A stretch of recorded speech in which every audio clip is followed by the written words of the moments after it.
साथियों नमस्कार, स्वागत है आप सभी का उत्कर्ष परिवार में। अपना जो टॉपिक चल रहा था वो था मंत्री परिषद एवं प्रधानमंत्री। देखिए साथियों, मंत्री परिषद और प्रधानमंत्री से संबंधित अपन बात कर चुके हैं। साथ ही प्रधानमंत्री के संदर्भ में मैंने आप लोगों से कहा था, मैंने कहा भारत के प्रधानमंत्री कौन से रहे, उनके समय क्या क्या घटनाएं घटी, जहां से अच्छा प्रश्न अपने एग्जाम के दृष्टिकोण से महत्वपूर्ण हो सकता है, उनसे संबंधित बात करने वाले हैं। आर्टिकल 74 और 75 के संदर्भ में अपन बात कर चुके थे, जिसमें आर्टिकल 75 के तहत लोकसभा में बहुमत प्राप्त दल के नेता को जो है राष्ट्रपति के द्वारा प्रधानमंत्री नियुक्त किया जाता है। ध्यान में रखिएगा, प्रधानमंत्री हमेशा क्या होता है, नियुक्त होता है। इसके बाद मैंने आप लोगों से कहा था, मैंने कहा प्रधानमंत्री को शपथ जो है मंत्री के रूप में दिलाई जाती है, राष्ट्रपति के द्वारा शपथ दिलाई जाती है और ये पद एवं गोपनीयता की शपथ लेते हैं। इसके बाद प्रधानमंत्री जो है लोकसभा को भंग करने की सिफारिश राष्ट्रपति को कर सकता है, लेकिन राष्ट्रपति इसको माने ऐसा अनिवार्य नहीं है। आर्टिकल 78 में प्रधानमंत्री और राष्ट्रपति के मध्य संबंधों का प्रावधान किया गया है। इस बात को भी आपको ध्यान में रखना है। अच्छे प्रश्न जहां से पूछे जा सकते हैं उन तमाम बातों के बारे में अपने पिछले क्लास में बात कर चुके हैं। साथियों, आज की इस क्लास में मैं आप लोगों के समक्ष जो है भारत के प्रधानमंत्री के समय कौन कौन सी घटनाएं घटी उनसे संबंधित बात करने वाला हूं। और जो जैसे क्वेश्चन कई बार पूछ लिया जाता है, ऐसे प्रधानमंत्री जिनका पद पर रहते देहांत हुआ, ऐसे प्रधानमंत्री जो पहले किसी राज्य के मुख्यमंत्री रहे, या कौन से प्रधानमंत्री के समय उप प्रधानमंत्री पद का प्रावधान किया गया। ऐसे आजकल नए एग्जाम पैटर्न के दृष्टिकोण से इस प्रकार के प्रश्न भी एग्जाम में पूछे जा रहे हैं।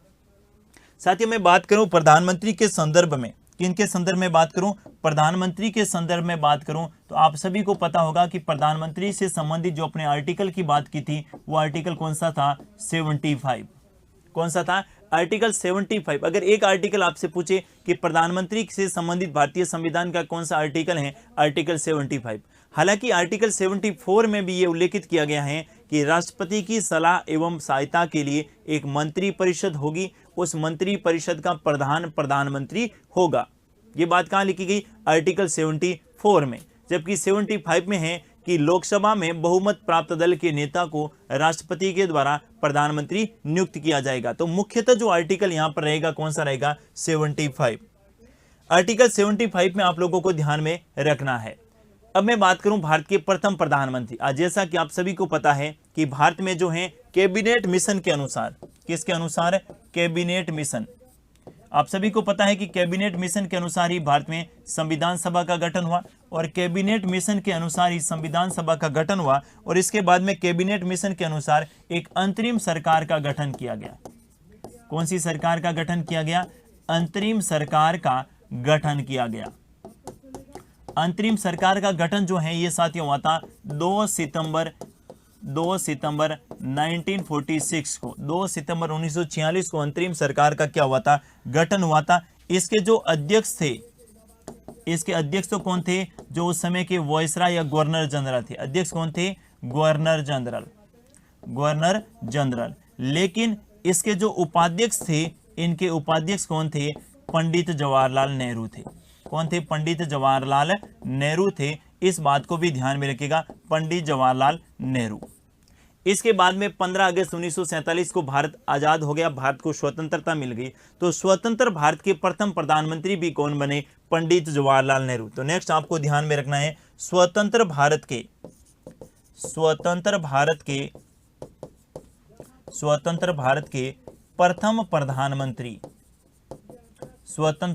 प्रथम प्रधानमंत्री कौन बने थे, पंडित जवाहरलाल नेहरू। कौन बने थे, पंडित जवाहरलाल नेहरू जो हैं स्वतंत्र भारत के प्रथम प्रधानमंत्री बने थे। और इन्हीं के समय जो हैं सरदार वल्लभ भाई पटेल को क्या बनाया गया था, उप प्रधानमंत्री भी बनाया गया। तो उप प्रधानमंत्री का संविधान में कोई उल्लेख नहीं है, अलग से अपन बात करेंगे, लेकिन प्रधानमंत्री जवाहरलाल नेहरू बने थे, उस समय सरदार वल्लभ भाई पटेल को उप प्रधानमंत्री भी बनाया गया। सरदार पटेल के उप प्रधानमंत्री के साथ, लेकिन उन्होंने 1950 तक ही कार्य किया था सरदार पटेल ने। अगला आप लोगों को ध्यान में रखना है, इनका कार्यकाल जो है सर्वाधिक लंबा कार्यकाल। सर्वाधिक कार्यकाल का क्या मतलब हुआ, ये जो है आपके 1947 से लगाकर 1964 तक देश के प्रधानमंत्री रहे। 1947 से लगाकर 1964 तक देश के क्या रहे, प्रधानमंत्री रहे पंडित जवाहरलाल नेहरू। साथियों, पंडित जवाहरलाल नेहरू बहुत बड़ी शख्सियत थी। इनके संदर्भ में आप लोगों ने देखा होगा भारत की विदेश नीति का निर्धारण ये जो पहली बार है ये पंडित जवाहरलाल नेहरू के द्वारा किया गया।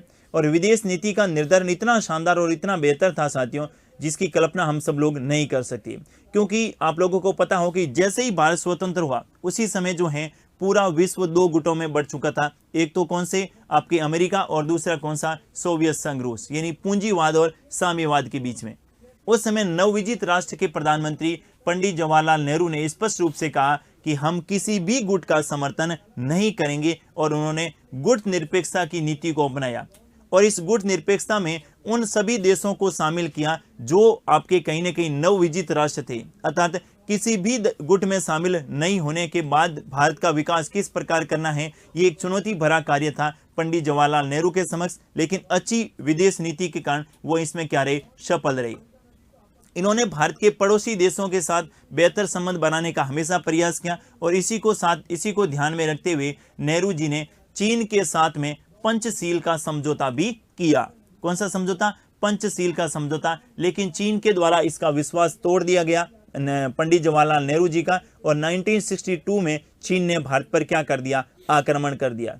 इसके बाद ये निराश हो गए और अंततः 1964 में इनका क्या हो गया, देहांत हो गया। तो ये थे पंडित जवाहरलाल नेहरू। आगे कभी अपन बात करेंगे इनसे संबंधित, पंडित नेहरू से संबंधित जो व्यक्ति विशेष हैं जिसमें एक अपन रखेंगे। और उसमें जो है सभी प्रधानमंत्रियों के समय क्या क्या घटनाएं घटी और उनसे लेकर अपने एग्जाम के दृष्टिकोण से तो यही महत्वपूर्ण है। लेकिन अगर वैसे व्यक्ति विशेष में बात करें तो नेहरू जी क्या शख्सियत थे, इनकी कौन कौन सी पुस्तकें थी और इनसे संबंधित और जो बातें हैं वो अलग से अपन कभी बात करेंगे। इसके बाद में जैसे ही नेहरू जी का देहांत हुआ, गुलजारी लाल नंदा, कौन सा ध्यान में रखेंगे, दूसरे जो प्रधानमंत्री बने थे वो आप लोगों को ध्यान में रखना है। दूसरे प्रधानमंत्री बने थे लाल बहादुर शास्त्री। कौन बने थे? लाल बहादुर शास्त्री। दूसरे प्रधानमंत्री बने लाल बहादुर शास्त्री। साथियों, लाल बहादुर शास्त्री जब देश के प्रधानमंत्री बने तो ऐसा कहा जाता है कि इन्होंने एक तो लाल बहादुर शास्त्री साहब ने जय जवान और जय किसान का नारा दिया। क्वेश्चन कई बार पूछा जाता है, जय जवान और जय किसान, जय जवान और जय किसान का क्या दिया, नारा दिया किन्होंने? लाल बहादुर शास्त्री ने। शास्त्री जी के समय जो है 1965 में 1965 में भारत और पाकिस्तान के बीच में क्या हो गया था, युद्ध। चीन के युद्ध से उभरे ही थे और भारत और पाकिस्तान के बीच में क्या हो गया था, युद्ध हो गया था। लेकिन शास्त्री जी जो हैं इनकी सूझबूझ और इनकी जो है नेतृत्व क्षमता के कारण ही हम पाकिस्तान को इस युद्ध में क्या दे पाए, शिकस्त दे पाए। इसी समय यानी लाल बहादुर शास्त्री जब देश के प्रधानमंत्री थे उस समय खाद्यान्न संकट उत्पन्न हो गया। पूरे देश में अन्न से संबंधित यानी खाने से संबंधित जो है दिक्कतें शुरू हो गई। हमारे को संयुक्त राज्य अमेरिका ने सहायता तो भेजी, लेकिन अमेरिका में उन सड़े गले गेहूं और चावल को भेजते थे जो अमेरिका के गाय और भैंसों को डालते थे, पशुओं को डालते थे। ऐसे गेहूं जो हैं ये हमारे यहाँ भारत में खाने के लिए भेजते थे। ये जो लाल बहादुर शास्त्री जो हैं ये स्वाभिमानी व्यक्ति थे।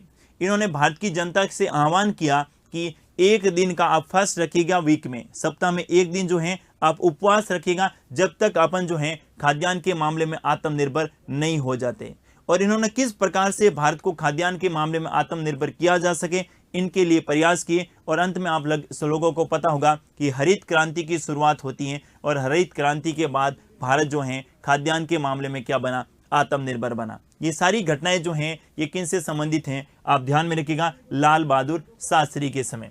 बाद में एक ताशकंद समझौते को लेकर ये ताशकंद में गए थे और ताशकंद में इनकी क्या हो गई थी, मृत्यु हो गई थी 10 जनवरी। कौन सी जनवरी? 10 जनवरी 1966 को ताशकंद में ही इनका क्या हो जाता है, प्रधानमंत्री पद पर रहते हुए क्या हो जाता है, देहांत हो जाता है। साथियों, कुछ ऐसे रहस्य हैं भारत में, जैसे एक तो लाल बहादुर शास्त्री से संबंधित हो गया और दूसरा सुभाष चंद्र बोस से संबंधित हो गया। इनकी मृत्यु जो है रहस्य में मतलब ऐसी किस कारण से हुई, एग्जैक्ट कारण हम लोगों को आज तक नहीं पता चल पाया कि शास्त्री जी, कई तो ऐसे कह रहे हैं कि शास्त्री जी की लोकप्रियता से बहुत सारे दूसरे जो देश से प्रभावित थे तो शास्त्री जी को वहां पर जो है किसी ने क्योंकि उस समय आज से कितने वर्ष मान लो, उस समय इतनी टेक्नोलॉजी नहीं थी कि एग्जैक्ट पता चल सके। लेकिन भारत ने एक अच्छे प्रधानमंत्री को खो दिया। कुछ ही समय बाद यानी 1964 में नेहरू जी का देहांत होता है और 1966 में किन का देहांत हो जाता है, आपके लाल बहादुर शास्त्री का। इसी बीच गुलजारी लाल नंदा को कार्यवाहक प्रधानमंत्री बनाया जाता है, लेकिन फिर बाद में देश के प्रधानमंत्री बनते हैं इंदिरा गांधी। आपसे क्वेश्चन पूछा जा सकता है भारत के कार्यवाहक प्रधानमंत्री, तो इसको भी ध्यान में रखिएगा, गुलजारी लाल नंदा। क्या ध्यान में रखिएगा? गुलजारी लाल नंदा भारत के कार्यवाहक क्या रहे? प्रधानमंत्री। इसके बाद में देश में प्रधानमंत्री बने इंदिरा गांधी। कौन बने? इंदिरा गांधी जी ने प्रधानमंत्री बनते ही, हालांकि इंदिरा जी को कांग्रेस का एक पक्ष था, वो इंदिरा जी को प्रधानमंत्री बनाने के समर्थन में नहीं था, लेकिन फिर भी इंदिरा जी देश के प्रधानमंत्री बने और प्रधानमंत्री बनने के बाद उन्होंने सामाजिक और आर्थिक रूप से जो पिछड़े हैं उनके लिए बहुत ही बेहतरीन काम किए। जैसे बैंकों का राष्ट्रीयकरण हो, जैसे उन्होंने क्या किया? बैंकों का राष्ट्रीयकरण कब किया गया था? 1969 में। इसके बाद अगला आपको ध्यान में रखना है, राजाओं की प्रीवी पर्स। राजाओं की क्या की थी इन्होंने? प्रीवी पर्स को क्या किया था? बंद किया था। राजाओं की प्रीवी पर्स को क्या किया था? समाप्त किया था। ये दोनों ही मामले सुप्रीम कोर्ट में गए और सुप्रीम कोर्ट ने इन दोनों ही मामलों में सरकार को गलत ठहराया। लेकिन इंदिरा तो इंदिरा थी, इंदिरा जी ने संविधान में ही संशोधन कर दिए। इंदिरा जी के समय सर्वाधिक संविधान संशोधन किए गए। इंदिरा गांधी के समय सर्वाधिक संविधान संशोधन किए गए। सर्वाधिक संविधान संशोधन जो हैं ये इंदिरा गांधी के समय किए गए। इस बात को भी आपको ध्यान में रखना है। इंदिरा गांधी के समय आप लोगों को और ध्यान में रखना है कि सर्वाधिक संविधान संशोधन किए, और इसमें सबसे महत्वपूर्ण जो था ये था 42वां संविधान संशोधन। कौन सा? 42वां संविधान संशोधन। और 42वां संविधान संशोधन 1976 में हुआ, और ये लागू कब हुआ? तो ध्यान से सुनिएगा, 3 जनवरी 1977 को ये क्या हुआ था? लागू हुआ था। इसी 42वें संविधान संशोधन के द्वारा भारतीय संविधान में बहुत ही अधिक मात्राओं में परिवर्तन किए गए और मौलिक कर्तव्यों को भी जोड़ा गया। इसीलिए इस 42वें संविधान संशोधन को भारत का मिनी संविधान भी कहते हैं। कैसा संविधान कहते हैं? भारत का मिनी कॉन्स्टिट्यूशन के नाम से भी जाना जाता है। ये भी किन के समय? इंदिरा गांधी के समय। इंदिरा जी ने परमाणु परीक्षण भी किए।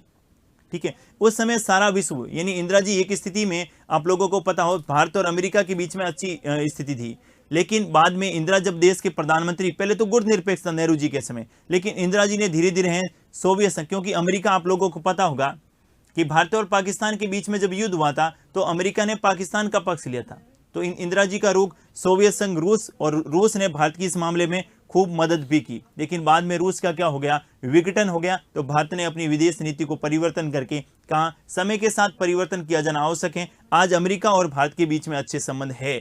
ठीक है, अगला आपको ध्यान में रखना है, इंदिरा गांधी के समय ही 42वां संविधान संशोधन हुआ, और इंदिरा जी के समय आंतरिक अशांति के नाम पर, किनके नाम पर? आंतरिक अशांति के नाम पर क्या लगाया गया? देश में राष्ट्रीय आपात लगाया गया। क्या लगाया गया?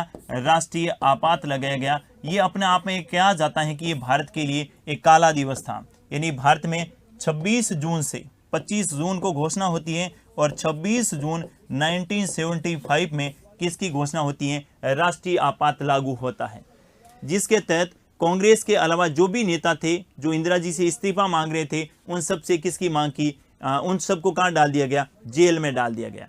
एक मीसा कानून के तहत उन सबको कहाँ डाल दिया गया? जेल में डाल दिया गया। और फिर बाद में सुप्रीम कोर्ट ने भी सरकार का पक्ष लिया। तो कहीं ना कहीं इंदिरा जी ने अपने आप को तानाशाह बनाने की कोशिश की, लेकिन इन्होंने जो है सामाजिक और आर्थिक पिछड़ेपन के आधार पर जो कार्य किए हैं वो वाकई काबिले तारीफ हैं। इंदिरा जी ने आर्टिकल 39B और आर्टिकल 39C आप लोगों ने पढ़े होंगे जब राज्य की नीति निर्देशक तत्व पढ़े तब, उनको प्रभावी बनाने के लिए बहुत सारे ऐसे परिवर्तन किए, जैसे बैंकों का राष्ट्रीयकरण हो, जैसे भूमि सुधारों से संबंधित प्रावधान हो, राजाओं की प्रीवी पर्स को बंद करना हो। यानी समाज के जो पिछड़े वर्ग हैं इनके लिए इंदिरा जी ने बहुत सराहनीय कार्य किए।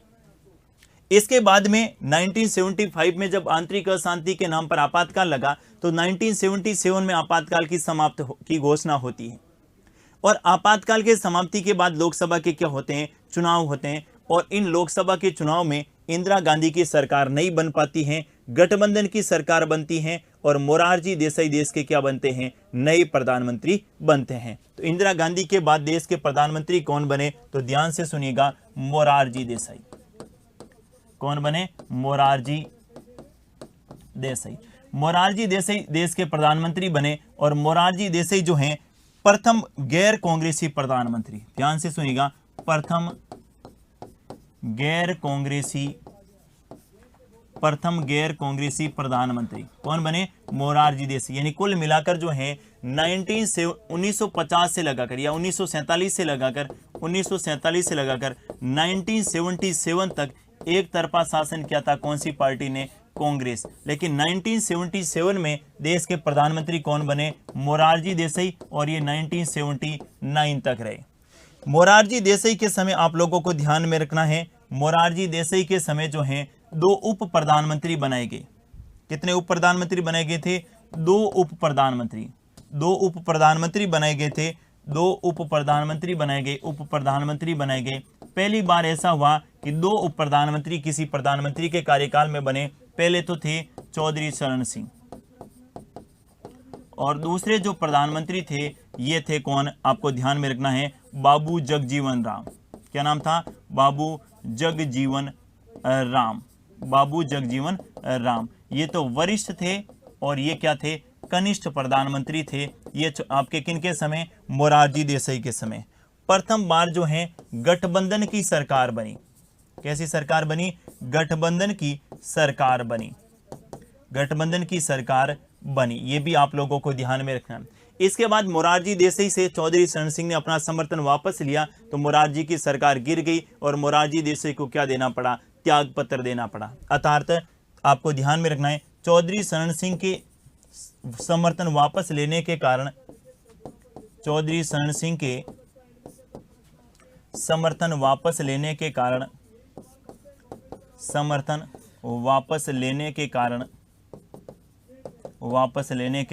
मोरारजी को त्याग पत्र देना पड़ा। मोरारजी को क्या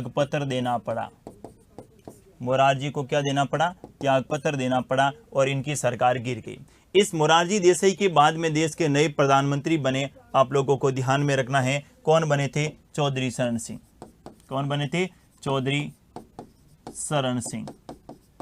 और ये आपके प्रधानमंत्री बने थे 79 से जनवरी 1980 तक इनका कार्यकाल रहा था। अब चौधरी चरण सिंह जो हैं ये गठबंधन की सरकार में प्रधानमंत्री बनने उससे पहले जो मोरारजी की सरकार में उप प्रधानमंत्री थे। लेकिन जैसे उन्होंने मोरारजी से समर्थन वापस लिया, कांग्रेस ने चौधरी चरण सिंह से कहा था कि हम आपको समर्थन दे देंगे। लेकिन कांग्रेस का जब समर्थन नहीं मिला तो लोकसभा का बिना सामना किए, ध्यान से सुनिएगा, लोकसभा का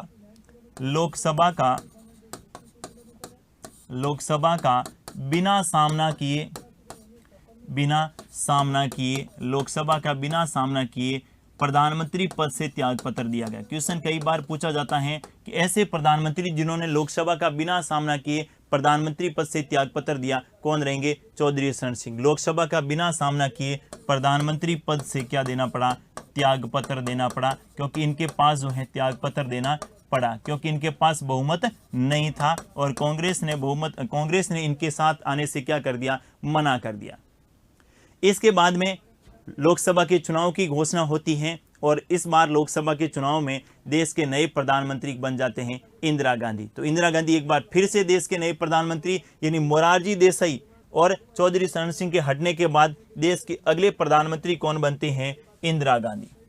कौन बनते हैं, इंदिरा गांधी। तो इंदिरा गांधी के 2 कार्यकाल आप लोगों को ध्यान में रखने हैं। लेकिन पहली बार 1966 में जब प्रधानमंत्री बने थे उस समय इंदिरा जी राज्यसभा के सांसद थे। अच्छा क्वेश्चन हो सकता है कि वो भारत का प्रथम प्रधानमंत्री जो राज्यसभा के सदस्य के रूप में प्रधानमंत्री बना, तो इंदिरा गांधी। मैं नोट करवा देता हूं आप लोगों को, अच्छा क्वेश्चन हो सकता है, भारत के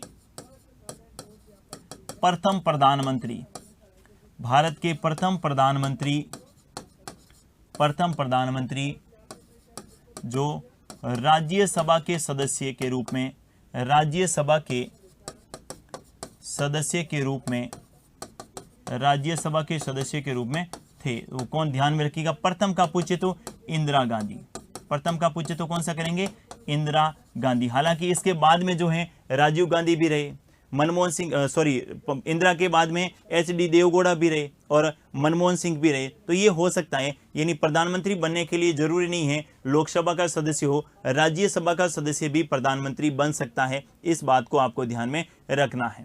बाद में आप सभी को पता है कि इंदिरा जी की क्या कर दी गई, हत्या कर दी गई। पंजाब में एक ऑपरेशन चलाया गया था साथियों, पंजाब में एक ऑपरेशन था अमृतसर में ऑपरेशन, जो वहाँ पर जो सिख धर्म से संबंधित जो मंदिर हैं, स्वर्ण मंदिर, उस ऑपरेशन का नाम था ऑपरेशन ब्लू स्टार। क्या नाम था, ऑपरेशन का नाम था ऑपरेशन ब्लू स्टार। और इस ऑपरेशन ब्लू स्टार में सिख धर्म से जो संबंधित जो स्वर्ण मंदिर है उसके अंदर सेना के द्वारा कार्रवाई की गई। और वहाँ पर ऐसा कहते हैं कि जो कहीं ना कहीं आतंकवादी संगठन से जुड़े हुए लोग थे उनको वहाँ पर मारा गया। इससे सिख धर्म के जो लोग हैं ये इंदिरा गांधी से नाराज हो गए और बाद में इंदिरा गांधी की क्या कर दी गई, हत्या कर दी गई। इंदिरा गांधी की क्या कर दी गई, हत्या कर दी गई। इंदिरा गांधी की हत्या के बाद राजीव गांधी देश के प्रधानमंत्री बने। राजीव गांधी देश के क्या बने, ऑपरेशन ब्लू स्टार का ध्यान से सुन रखिएगा, इसका संबंध है अमृतसर में, अमृतसर के स्वर्ण मंदिर के समय, स्वर्ण मंदिर से संबंधित, अमृतसर के स्वर्ण मंदिर से संबंधित। और इससे नाराज हो गए थे कौन से संप्रदाय के लोग, सिख संप्रदाय के लोग। और सिख संप्रदाय के लोग जो इंदिरा जी के अंगरक्षक थे, क्या थे, अंगरक्षक थे। इन्हीं अंगरक्षकों के द्वारा इंदिरा जी की क्या कर दी गई, हत्या कर दी गई। इंदिरा गांधी की क्या कर दी गई, हत्या कर दी गई, हत्या कर दी गई। इस बात को आपको ध्यान में रखना है। कौन से ऑपरेशन से नाराज थे, ऑपरेशन ब्लू स्टार। कहां चलाया गया था, अमृतसर में स्वर्ण मंदिर को लेकर। इसके बाद में देश के प्रधानमंत्री कौन बने, राजीव गांधी। सबसे युवा उम्र के देश के प्रधानमंत्री राजीव गांधी। और राजीव गांधी को भारत में इंटरनेट और अपन कह सकते हैं तकनीकी के क्षेत्र में अग्रदूत कहा जाता है। अर्थात राजीव गांधी के समय भारत में संचार और तकनीकी के संदर्भ में बहुत सारे नए प्रयोग हुए और भारत में कंप्यूटर लाने का श्रेय भी किनको है, राजीव गांधी को माना जाता है। राजीव गांधी को भारत में कंप्यूटर का जनक भी माना जाता है। और राजीव गांधी के समय ही पंचायती राज और नगरीय निकाय संस्थाओं को संवैधानिक मान्यता देने के लिए 64 और 65 का कॉन्स्टिट्यूशन अमेंडमेंट बिल लाया गया था, लेकिन पारित नहीं हुआ। एक प्रयास उन्होंने किया था, इसीलिए आधुनिक पंचायती राज का जनक भी किनको मानते हैं, राजीव गांधी को मानते हैं। तो बात करते हैं किन से संबंधित, राजीव गांधी। राजीव गांधी देश के प्रधानमंत्री राजीव गांधी बने तो आपको ध्यान में रखना है, राजीव गांधी से संबंधित एक तो इनको मानते हैं भारत में कंप्यूटर के जनक, भारत में तकनीकी एवं भारत में तकनीकी एवं कंप्यूटर के जनक, तकनीकी एवं कंप्यूटर के जनक। दूसरे, आधुनिक पंचायती राज के जनक, आधुनिक पंचायती राज के जनक, आधुनिक पंचायती राज के जनक। तीसरा आपको ध्यान में रखना है, सबसे कम उम्र के प्रधानमंत्री, सबसे युवा प्रधानमंत्री। सबसे युवा प्रधानमंत्री कौन थे, राजीव गांधी। और सबसे उम्र के संदर्भ में बात करें तो मोरारजी देसाई, सर्वाधिक आयु के प्रधानमंत्री, सर्वाधिक आयु। तो ध्यान, सर्वाधिक आयु वाले प्राइम मिनिस्टर कौन थे, मोरारजी देसाई, मोरारजी देसाई। मोरारजी देसाई पहले कांग्रेस में ही थे, लेकिन फिर बाद में इंदिरा गांधी से असंतुष्ट होकर कांग्रेस से क्या हो गए, अलग हो गए। जब इंदिरा गांधी देश की पहली बार प्रधानमंत्री बने थे तो उस समय मोरारजी देसाई को उप प्रधानमंत्री भी बनाया गया था। इस बात को ध्यान में रखना है। बाद में साथियों राजीव गांधी ने एक समझौता किया था श्रीलंका के साथ में, और समझौते का नाम था राजीव जयवर्धने समझौता। क्या नाम था, राजीव जयवर्धने समझौता, राजीव जयवर्धने समझौता। अब यह समझौता क्या था, इसके कारण राजीव गांधी की क्या हो गई थी, हत्या हो गई। समझौते का कारण क्या था कि इस श्रीलंका जो अपना भारत का पड़ोसी देश है, वहां पर एक आतंकवादी संगठन है जिसका नाम है लिट्टे। क्या नाम है, लिट्टे। और लिट्टे का नेता है प्रभाकरण। कौन था लिटे का नेता? प्रभाकर। लिटे में भारतीय तमिल लोग हैं। कौन से लोग हैं? भारतीय तमिल लोग हैं, भारतीय तमिल। श्रीलंका में क्या व्यवस्था है? श्रीलंका में क्या व्यवस्था है? ध्यान से सुनिएगा, थोड़ा सा मैं इसको डिटेल में बता देता हूँ, कई बार एग्जाम में क्वेश्चन पूछ लेते हैं। किसके संदर्भ में बात कर रहे हैं अपन? राजीव जयवर्धने। ऐसा कहा जाता है कि भारत के इतिहास में सबसे खराब समझौता रहा था कोई अंतर्राष्ट्रीय समझौता, राजीव जयवर्धने समझौता। ये श्रीलंका है, जैसे ये भारत है और यहाँ पर अपने फ्री में देश आता है कौन सा? श्रीलंका। हाँ, अपने मैप है ना। श्रीलंका में दो मुख्य जातियां हैं, एक तो सिंहली लोग हैं और दूसरे तमिल हैं। पहले सिंहली और दूसरे कौन है? तमिल। सिंहली जो हैं श्रीलंका के मूल नागरिक हैं। सिंहली जो हैं ये श्रीलंका के क्या हैं? श्रीलंका के मूल नागरिक हैं, मूल नागरिक। और तमिल जो हैं ये कहा जाता है कि तमिल ये भारतीय मूल के हैं। कहाँ के हैं? भारतीय मूल के नागरिक। अब इनके साथ क्या दिक्कत थी कि श्रीलंका में एक व्यवस्था है कि सिंहलियों को ज्यादा अधिकार प्रदान किए गए। ज्यादा अधिकार किनको प्रदान किए गए? ज्यादा अधिकार प्रदान किए गए किनको? सिंहली इनको। तमिलों के साथ क्या हो रहा था? भेदभाव। अब जब तमिलों के साथ भेदभाव हो रहा था, इन्होंने पहले सरकार से रिक्वेस्ट करी कि हमें भी सिंहलियों के समान अधिकार प्रदान किए जाए, लेकिन जब किसी की बात को माना नहीं जाता है तो धीरे धीरे वो फिर क्या करते हैं? धीरे धीरे एक संगठन बना लिया, उसका नाम क्या रख लिया? लिटे। पहले लिटे संगठन जो है, क्या नाम था? लिटे। पहले लिटे संगठन जो था वो शांतिपूर्ण था, लेकिन बाद में धीरे धीरे लिटे नामक संगठन ने वहां पर जो है सरकार के नेताओं की हत्या करनी शुरू कर दी, सेनाओं के खिलाफ मोर्चा खोल दिया। इससे श्रीलंका की सरकार परेशान हो चुकी थी। राजीव गांधी नए नए प्रधानमंत्री बने थे, एकदम युवा जोशीले। हाँ, उनको अंतर्राष्ट्रीय राजनीति का बड़ा शौक था। जयवर्धने ने राजीव गांधी से निवेदन किया कि भाई साहब के लिटे नामक संगठन के लिए को समाप्त करने के लिए अगर भारत की शांति सेना भेज देते हैं, भारत की शांति सेना को भेज देते हैं तो आपकी क्या हो जाएगी? बल्ले बल्ले हो जाएगी पूरे विश्व में। राजीव गांधी इस मामले में ज़्यादा अंतर्राष्ट्रीय राजनीति में ज़्यादा इस जानकार नहीं थे, तो इसके लिए उन्होंने भारतीय सेना को, किनको भेजा? भारतीय सेना को, भारत की सेना को कहाँ भेजा? श्रीलंका में। और किसके लिए? इस लिटे नामक संगठन को क्या करने के लिए? समाप्त करने।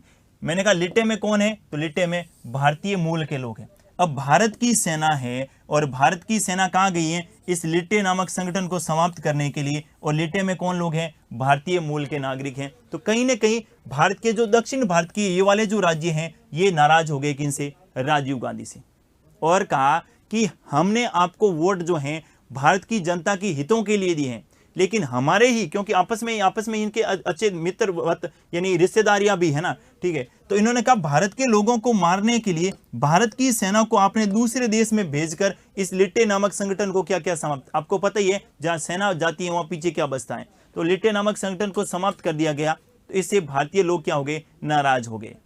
तो बाद में राजीव गांधी जब चुनाव प्रचार के लिए दक्षिण भारत में गए हुए थे तो राजीव गांधी की भी क्या कर दी गई? हत्या कर दी गई। क्या कर दी गई? राजीव गांधी की हत्या कर दी गई। और हत्या करने वाला संगठन, उसकी जो जैसी हत्या, उसके बाद लिटे के जो आदमी थे और श्रीलंका से संबंधित जो लिंक थे उन्होंने बिल्कुल स्वीकार कर लिया कि हाँ, हमने ही भारत के पूर्व, क्योंकि उस समय लोकसभा के चुनाव की प्रक्रिया चल रही थी, प्रधानमंत्री नहीं थे राजीव गांधी। राजीव गांधी का कार्यकाल क्या हो चुका था? पूरा हो चुका था। नई लोकसभा के चुनाव की बात चल रही थी। उस समय जो है राजीव गांधी की क्या कर दी गई? हत्या कर दी गई।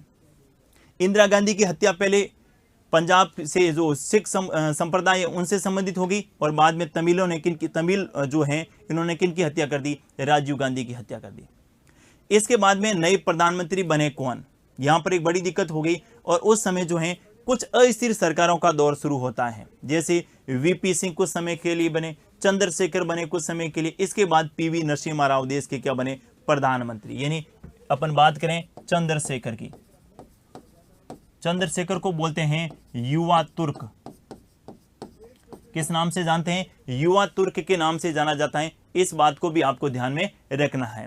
युवा तुर्क इसलिए बोलते हैं चंद्रशेखर को कि इन्होंने सरकार में, इनका एक अलग राजनीतिक दल था, कांग्रेस के समर्थन से ये प्रधानमंत्री बने थे, ठीक है। सरकार के विरोध ही इन्होंने कार्य करना शुरू कर दिया, यानी सरकार में रहकर कांग्रेस के खिलाफ बातें करना, ठीक है। इससे पहले जो है वीपी सिंह देश के प्रधानमंत्री बने, ये भी ध्यान में रखना है। वीपी सिंह का पूरा नाम है विश्वनाथ प्रताप सिंह। क्या नाम है? विश्वनाथ प्रताप सिंह।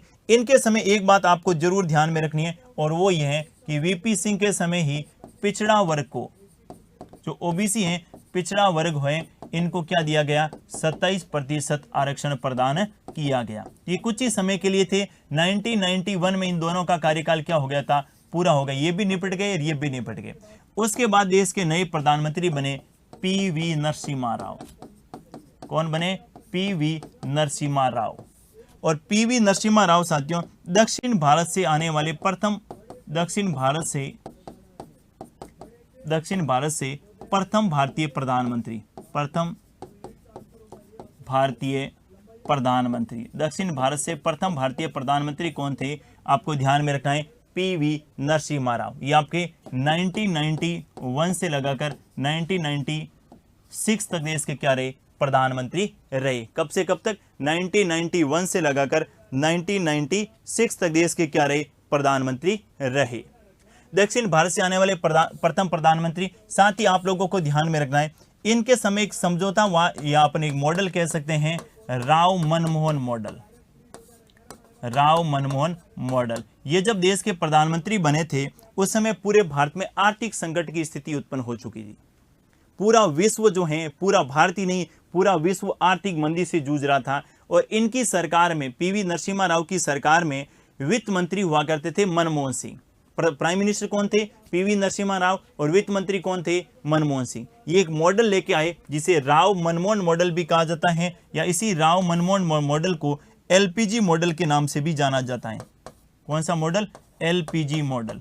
और एलपीजी मॉडल का पूरा नाम अगर बात करें तो ध्यान से सुनिएगा, उदारीकरण, निजीकरण, उदारीकरण, निजीकरण, निजीकरण, उदारीकरण, निजीकरण और वैश्वीकरण। ध्यान से सुनिएगा, उदारीकरण, उदारीकरण, निजीकरण और वैश्वीकरण, निजीकरण और वैश्वीकरण। ये जो उदारीकरण, निजीकरण और वैश्वीकरण जो की बात है, या फिर एलपीजी मॉडल है, ये राव मनमोहन मॉडल हैं। ये किन के समय है, पीवी नरसिम्हा राव के समय। तो यहां से भी अच्छा प्रश्न पूछा जा सकता है कि एलपीजी मॉडल उस समय देश के प्रधानमंत्री कौन थे। साथ ही इनके संदर्भ में एक बात आपको और ध्यान में रखनी है, इनके समय ही 73वां एवं 74वां संविधान संशोधन अधिनियम लागू हुआ। 73वां एवं 74वां संविधान संशोधन अधिनियम। और जो किससे संबंधित था, तो 73वां और 74वां संविधान संशोधन किनसे संबंधित था, पंचायती राज। किनसे संबंधित, पंचायती राज और नगरीय निकाय से संबंधित। किनसे संबंधित, पंचायती राज और नगरीय निकाय से संबंधित। कई बार एग्जाम में क्वेश्चन पूछा जा चुका है कि जब पंचायती राज और नगरीय निकाय संस्थाओं को संवैधानिक मान्यता दी, या फिर 73वां और 74वां संविधान संशोधन किया, उस समय देश के प्रधानमंत्री कौन थे, पीवी नरसिम्हा राव थे। इस बात को आपको ध्यान में रखना है। कौन थे, पीवी नरसिम्हा राव देश के क्या थे उस समय, प्राइम मिनिस्टर थे। ठीक है, तो ये अच्छा प्रश्न हो सकता है। हालांकि इससे पहले जो है राजीव गांधी ने प्रयास जरूर किए थे, 64वां और 65वां कॉन्स्टिट्यूशन अमेंडमेंट बिल लाए थे, लेकिन वो पारित नहीं हो सका। पीवी नरसिम्हा राव के बाद में देश के प्रधानमंत्री बने थे अटल बिहारी वाजपेयी। कौन बने थे, अटल बिहारी वाजपेयी। अटल बिहारी वाजपेयी देश के प्रधानमंत्री बने, लेकिन इनका कार्यकाल मात्र कितने दिन का रहा, 13 दिन का। कितने दिन का रहा, 13 दिन का कार्यकाल रहा किनका, अटल बिहारी वाजपेयी का। कितने दिन का कार्यकाल रहा, 13 दिन का कार्यकाल। तो सर्वाधिक कम कार्यकाल तक देश के प्रधानमंत्री रहने वाले कौन थे, अटल बिहारी वाजपेयी। हालांकि बाद में एक बार और बने 13 महीने के लिए, फिर पूरे 5 साल के लिए भी रहे, लेकिन पहली बार जो इनका कार्यकाल था वो कितना था, मात्र 13 दिन देश के क्या रहे, प्रधानमंत्री। सबसे अधिक कार्यकाल की बात अपन कर चुके हैं, पंडित जवाहरलाल नेहरू। और न्यूनतम कार्यकाल का पूछे तो आपको ध्यान में रखना है, कौन सा, अटल बिहारी वाजपेयी। कब बने थे, तो 1996 में 13 दिन के लिए देश के क्या रहे थे, प्रधानमंत्री। इसके बाद एचडी देवगौड़ा और इंद्र कुमार गुजराल देश के प्रधानमंत्री बनते हैं, लेकिन उनके समय ऐसा विशेष कोई घटना नहीं घटी। इसके बाद वापस देश के प्रधानमंत्री कौन बनते हैं, अटल बिहारी वाजपेयी। अटल बिहारी वाजपेयी देश के क्या बनते हैं, प्रधानमंत्री। वाजपेयी साहब अपने आप एक बड़ी शख्सियत थी।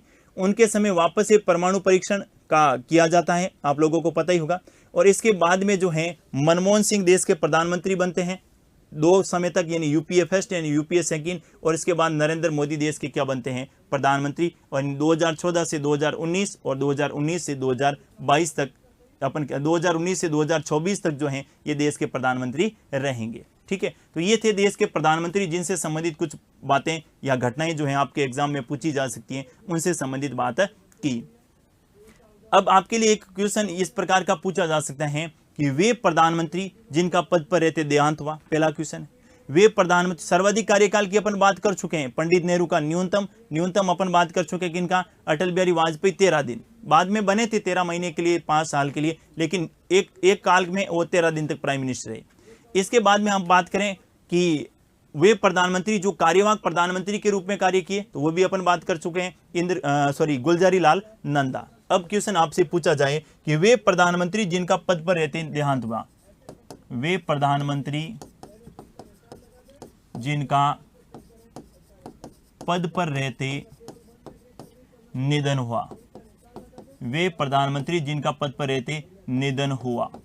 अच्छा क्वेश्चन हो सकता है, जैसे राष्ट्रपति के संदर्भ में मैंने बात की, मैंने कहा भारत के राष्ट्रपति जैसे जिनका पद पर रहते देहांत हुआ, तो एक तो थे जाकिर हुसैन साहब, और जाकिर हुसैन के साथ दूसरे कौन थे, फखरुद्दीन अली अहमद। तो इसी प्रकार प्रधानमंत्री कौन थे जिनका पद पर रहते क्या हुआ, देहांत हुआ, वो आप लोगों को ध्यान में रखना है। इसमें पहला आप ध्यान में रखेंगे पंडित जवाहरलाल नेहरू, पंडित जवाहरलाल नेहरू, और नेहरू जी का देहांत जो है 1964 में हुआ।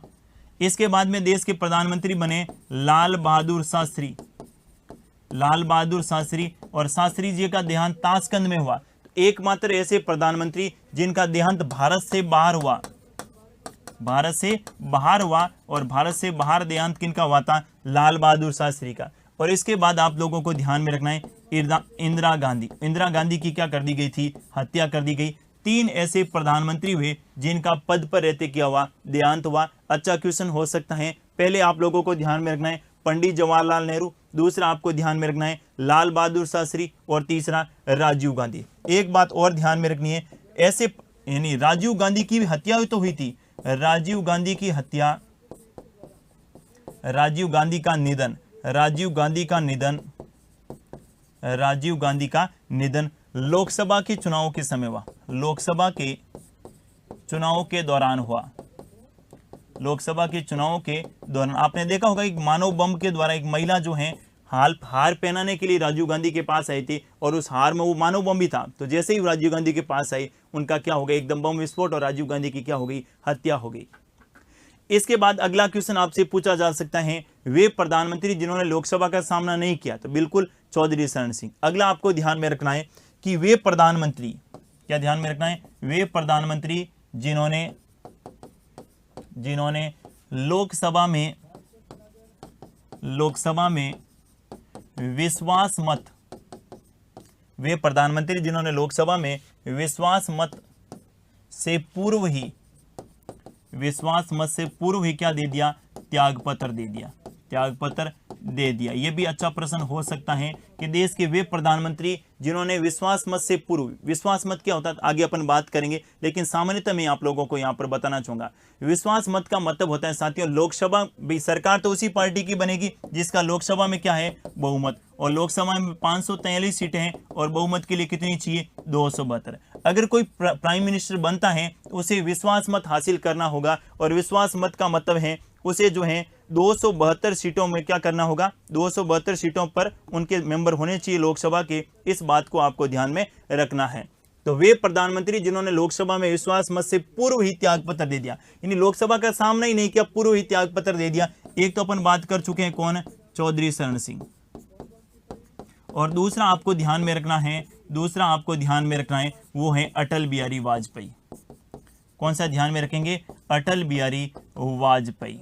अटल बिहारी वाजपेयी भारत के ऐसे 2 प्रधानमंत्री हुए जिन्होंने लोकसभा का सामना किया, यानी विश्वास मत से पूर्व ही क्या दे दिया, त्यागपत्र दे दिया।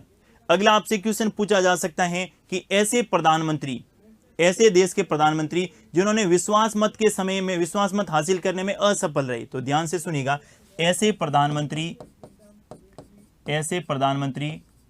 जो विश्वास मत हासिल करने में असफल रहे, विश्वास मत हासिल करने में असफल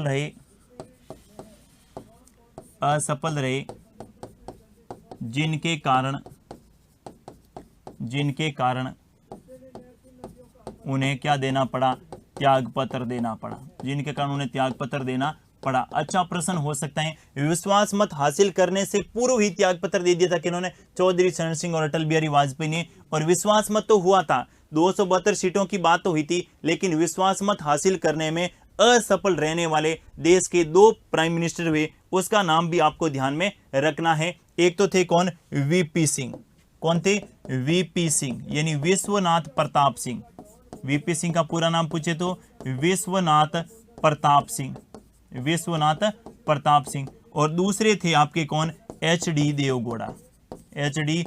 देवगौड़ा। ये ऐसे 2 प्राइम मिनिस्टर हुए, एच.डी. देवगौड़ा, ये ऐसे 2 प्राइम मिनिस्टर हुए जिन्होंने विश्वास मत हासिल करने में क्या रहे, असफल रहे, जिसके कारण उन्हें क्या देना पड़ा, त्याग पत्र देना पड़ा। इस बात को ध्यान से रखना है। वीपी सिंह और Vishwanath Pratap Singh. Examiner paper setter आपके साथ धोखा कर सकता है। क्वेश्चन क्या पूछा जा रहा है उसको अच्छे ढंग से सुनिएगा। प्रश्न अगर आपसे पूछा जाए कि ऐसे प्रधानमंत्री जो विश्वास मत हासिल करने में असफल रहे और अपने पद से क्या देना पड़ा, त्याग पत्र, तो कौन सा करेंगे, वीपी सिंह और एच.डी. देवगौड़ा। अगर आपसे क्वेश्चन पूछे कि विश्वास मत से पूर्व ही अपने पद से त्याग पत्र दे दिया तो कौन सा करेंगे, चौधरी चरण सिंह, और दूसरा कौन सा करेंगे, अटल बिहारी वाजपेयी। इस बात को ध्यान में रखिएगा, दोनों अलग अलग हैं। एक तो विश्वास मत से पूर्व ही त्याग पत्र दे देते हैं, एक लोकसभा में विश्वास मत के लिए आते तो हैं लेकिन 272 सीटें अर्थात बहुमत उनके पास नहीं होता है, तो फिर बाद में उनको क्या देना पड़ता है, त्याग पत्र देना पड़ता है। इस बात को आपको ध्यान से रखना है। नेक्स्ट, कई बार क्वेश्चन पूछ लिया जाता है कि देश के ऐसे प्रधानमंत्री जो पूर्व में किसी राज्य के क्या रहे थे, मुख्यमंत्री रहे थे। यहां से भी अच्छा प्रश्न पूछा जा सकता है। देश के ऐसे प्रधानमंत्री, देश के ऐसे प्रधानमंत्री जो पूर्व में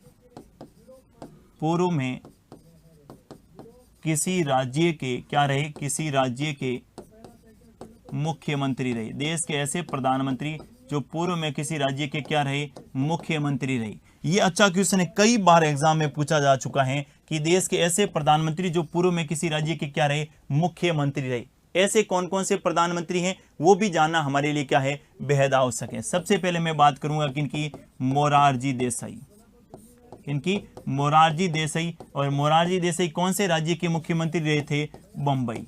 कौन से राज्य के, बंबई। आप कहेंगे बंबई तो कोई राज्य है ही नहीं, पहले बंबई ही राज्य हुआ करता था। 1960 में बंबई का विभाजन करके मराठी भाषा के आधार पर एक राज्य बना दिया, कौन सा, महाराष्ट्र। और गुजराती भाषा के आधार पर एक राज्य बना दिया, कौन सा, गुजरात। तो मराठी भाषा के आधार पर महाराष्ट्र और गुजराती भाषा के आधार गुजरात जो है 1960 में बना था। उससे पहले तो कौन सा राज्य हुआ करता था, बंबई हुआ करता था। और जब बंबई राज्य था उस समय देश के प्रधानमंत्री बनने से पूर्व कौन, बंबई के मुख्यमंत्री रहे थे, कौन, मोरारजी देसाई। बंबई के सीएम, बंबई के क्या रहे थे, मुख्यमंत्री, बंबई के मुख्यमंत्री। इसके बाद नेक्स्ट आप लोगों को ध्यान में रखना है वो है चौधरी चरण सिंह। कौन सा ध्यान में रखेंगे, चौधरी चरण सिंह। और चौधरी चरण सिंह जो हैं ये उत्तर प्रदेश के मुख्यमंत्री रहे थे। कौन से राज्य के, उत्तर प्रदेश के मुख्यमंत्री।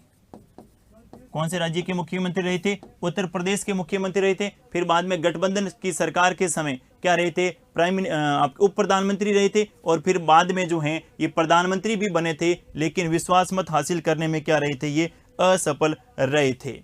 इसके बाद तीसरा आपको ध्यान में रखना है विश्वनाथ प्रताप सिंह, विश्वनाथ प्रताप सिंह, वीपी सिंह, जिसका पूरा नाम क्या था, विश्वनाथ प्रताप सिंह। और ये भी कौन से राज्य के रहे थे, उत्तर प्रदेश राज्य के क्या रहे थे, मुख्यमंत्री, उत्तर प्रदेश के मुख्यमंत्री।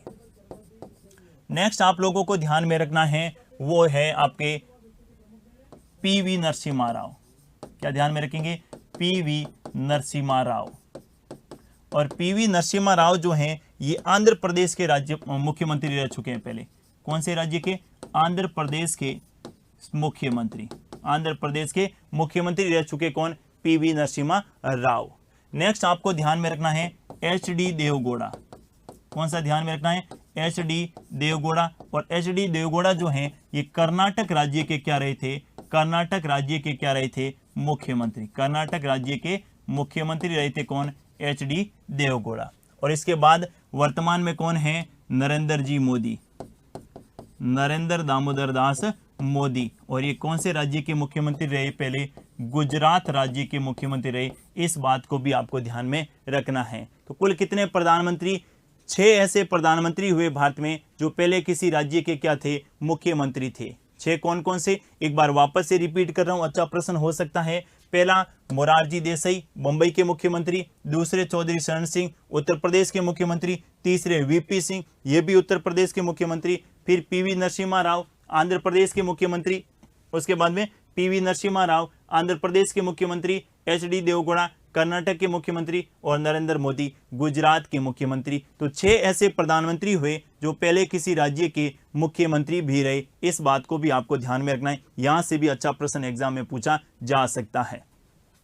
अब साथियों अपन बात करने वाले हैं उप प्रधानमंत्री के संदर्भ में।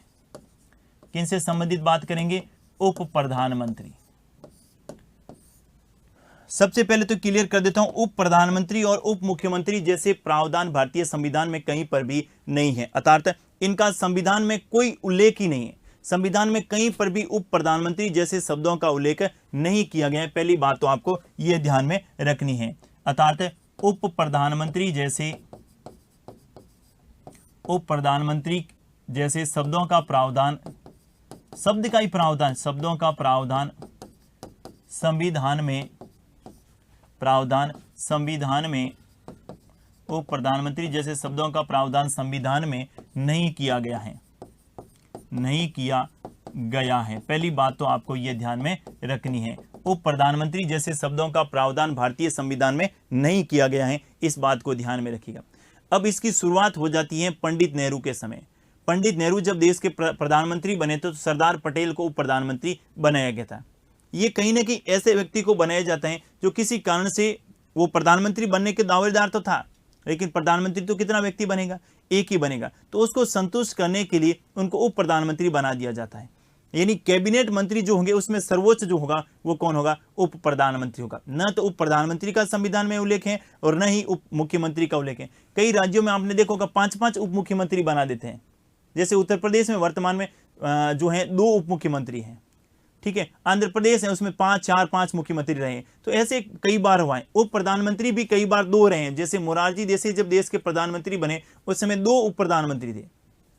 उप प्रधानमंत्री का संविधान में कोई उल्लेख नहीं है, लेकिन यह बात जरूर आप ध्यान में रखिएगा, कैबिनेट मंत्रियों में सर्वोच्च पद जो भी क्या होंगे, कैबिनेट मंत्री होंगे, जो भी कैबिनेट मंत्री होंगे ये इसमें सर्वोच्च, कैबिनेट मंत्रियों में सर्वोच्च, कैबिनेट मंत्रियों में क्या रहेंगे, सर्वोच्च, कैबिनेट मंत्रियों में सर्वोच्च रहेंगे। अर्थात इनका क्रम जो है प्राइम मिनिस्टर, और प्राइम मिनिस्टर के बाद में कौन रहेगा, वॉइस प्राइम मिनिस्टर यानी उप प्रधानमंत्री, और इसके बाद जो हैं ये क्या रहेंगे, कैबिनेट मंत्री। क्या रहेंगे, कैबिनेट मंत्री। और कैबिनेट के बाद में राज्य मंत्री, और राज्य मंत्री कौन से, स्वतंत्र प्रभार। कौन से, स्वतंत्र प्रभार अपन बात कर चुके हैं। और स्वतंत्र प्रभार के अधीन बात करें तो यहां पर रहेंगे राज्य मंत्री, और राज्य मंत्री के बाद बात करें तो यहां पर रहेंगे उप मंत्री, और उप मंत्री के बाद बात करें तो यहां पर रहेंगे संसदीय सचिव। कौन से सचिव, संसदीय सचिव। और फिर क्या रहेंगे, सांसद।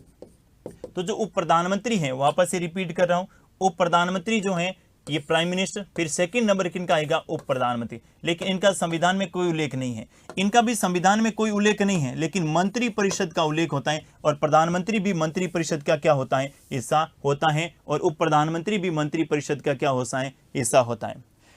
ठीक है, तो पहली बात तो आपको यह ध्यान में रखनी है। अब भारत में कौन कौन उप प्रधानमंत्री बने, यहां से अच्छा प्रश्न अपने एग्जाम में पूछा जा सकता है। और किन के समय कौन उप प्रधानमंत्री बना, इसको ध्यान में रखिएगा। सबसे पहले मैं बात करूं तो आप लोगों को ध्यान में रखना है कि जब प्रधानमंत्री थे पंडित जवाहरलाल नेहरू, एक तरफ मैं प्रधानमंत्री लिख रहा हूं और इनके सामने क्या लिख रहा हूं, उप प्रधानमंत्री। एक तरफ प्रधानमंत्री और दूसरी तरफ उप प्रधानमंत्री। पहला ध्यान में रखिएगा, पहला आपको ध्यान में रखना है, जब देश के प्रधानमंत्री कौन थे, पंडित जवाहरलाल नेहरू, उस समय जो है उप प्रधानमंत्री बनाए गए थे किसको, सरदार वल्लभ भाई पटेल को। सरदार वल्लभ भाई पटेल। ऐसा कहा जाता है कि पटेल प्रधानमंत्री के प्रबल दावेदार थे। फिर प्रधानमंत्री, लोगों की इच्छा थी कि सरदार पटेल जो हैं ये भारत के प्राइम मिनिस्टर बने, लेकिन बाद में समझौता हुआ और प्रधानमंत्री के रूप में पंडित जवाहरलाल नेहरू को बनाया गया। ऐसी गांधी जी की इच्छा थी कि गांधी जी ने कहा कि पंडित नेहरू को देश का प्राइम मिनिस्टर बनाया जाना चाहिए।